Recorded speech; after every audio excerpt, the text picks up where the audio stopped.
துக்கத்திலிருந்து மீண்டு வர 3 வழிகள சொல்றாங்க லூசி ஹோன். லூசி யாரு? அவங்க கதை என்னன்னு பார்க்கலாமா? லூசிக்கு 2 பையன், 1 பொண்ணு. லூசி தன்னோட ஃபேமிலி பிளஸ் இன்னொரு ஃப்ரெண்டு ஃபேமிலி கூட ஒரு ட்ரிப்பு போயிருக்காங்க. ஒரு நாள் லூசியோட ஃப்ரெண்டும் அவங்க பொண்ணும் வெளியில போக கார் ஏறினாங்க. அப்போ லூசியோட பொண்ணு அபியும் கார்ல ஏறிட்டா. 3 பேரும் கார்ல போகும்போது டிராஃபிக்ல ரெட் லைட்டுக்கு நிக்காம ஒரு கார் வந்ததுனால இவங்க கார் மேல மோதி 3 பேருமே ஸ்பாட்ல இறந்துட்டாங்க. தன்னோட குழந்தைய இழக்கிறது தான் இருக்கிறதுலயே பெரிய சோகம்னு சொல்லுவாங்க.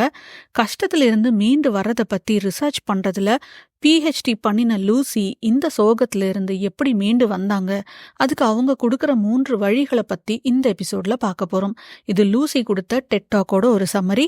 வாங்க இப்போ இந்த எபிசோட்குள்ள போலாம். வணக்கம், நீங்க கேட்டுட்டு இருக்கிறது the next chapter podcast Tamil. நான் உங்க பிஜி. நீங்க ஆல்ரெடி ஒரு சப்ஸ்கிரைபர்னா ரொம்ப ரொம்ப நன்றி. இந்த என்கரேஜ்மெண்ட் எங்களுக்கு ரொம்ப முக்கியம்.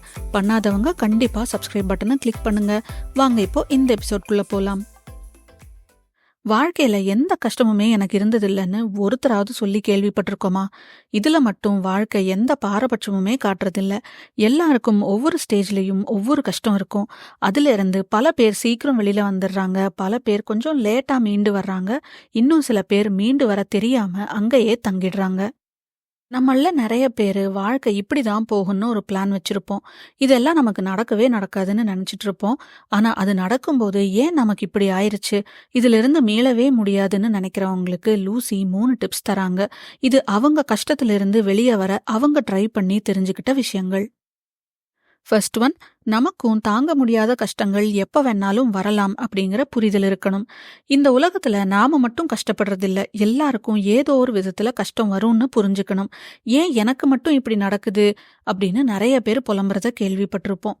அதையே கொஞ்சம் மாத்தி ஏன் எனக்கு மட்டும் இப்படி நடக்காதுன்னு கேட்டு பார்த்தா நம்ம மைண்ட் செட் மாற ஆரம்பிக்கும்.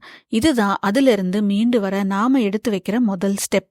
இப்போ இருக்கிற சோஷியல் மீடியா உலகத்துல எல்லாருமே சந்தோஷமா இருக்கிற மாதிரி ஒரு ஃபீலிங் எல்லாருக்குமே இருக்கு. ஆனா அப்படி இல்லைங்கிறது அவங்களோட வாழ்க்கைய முழுசா பார்த்தாதான் தெரியும். லூசி இவ்ளோ பெரிய ரிசர்ச் பண்றதுனால நமக்கு எவ்வளோ பெரிய கஷ்டம் வந்தாலும் மீண்ட முடியும் அப்படின்னு நினைச்சாங்க.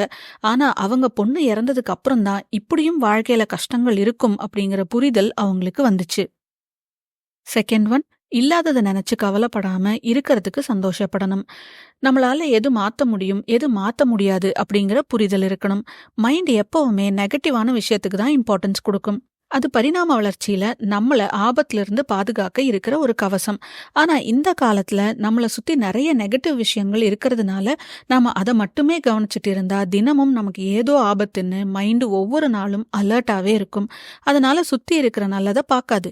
நாம தான் ரொம்ப கவனமா எது பாசிட்டிவ் எது நெகட்டிவ்னு பிரிச்சு பாசிட்டிவான விஷயங்களை மட்டும் எடுத்துட்டு நம்ம கிட்ட இருக்கிறதுக்கு நன்றியோட இருக்கணும்.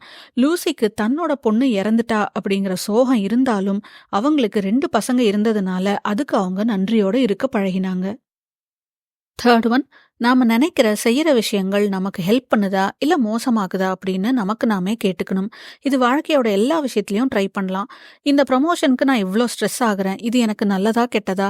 நம்ம ஃப்ரெண்ட்ஸ் கூட சண்டை போடுறப்போ, எக்ஸாமுக்கு ஸ்ட்ரெஸ் ஆகுறப்போ, சோஷியல் மீடியாவை ஸ்க்ரோல் பண்றப்போன்னு எல்லா நேரத்திலையும் நாம பண்றது நமக்கு நல்லதா கெட்டதான்னு யோசிச்சாலே பல பேர் முடிவுகளை சரியா எடுப்பாங்க. லூசி அவங்க பொண்ணு போன காரை ஆக்சிடென்ட் பண்ணின ஆளை பார்க்க போலாம்னு நினைச்சாங்க. ஆனா அது எனக்கு ஹெல்ப் பண்ணாதுன்னு நினைச்சு அதை பண்ணல. அவங்க பொண்ணு இருந்த போட்டோஸ் எல்லாத்தையும் அடிக்கடி எடுத்து பார்த்துட்டு இருந்தாங்க.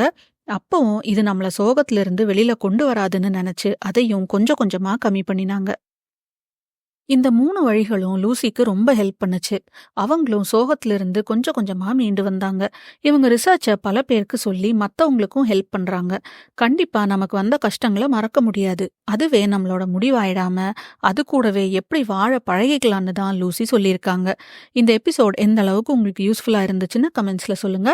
இனி இந்த மாதிரி வேற ஒரு நல்ல டாபிக்கோட நெக்ஸ்ட் எபிசோட்ல மீட் பண்ணலாம். பாய்.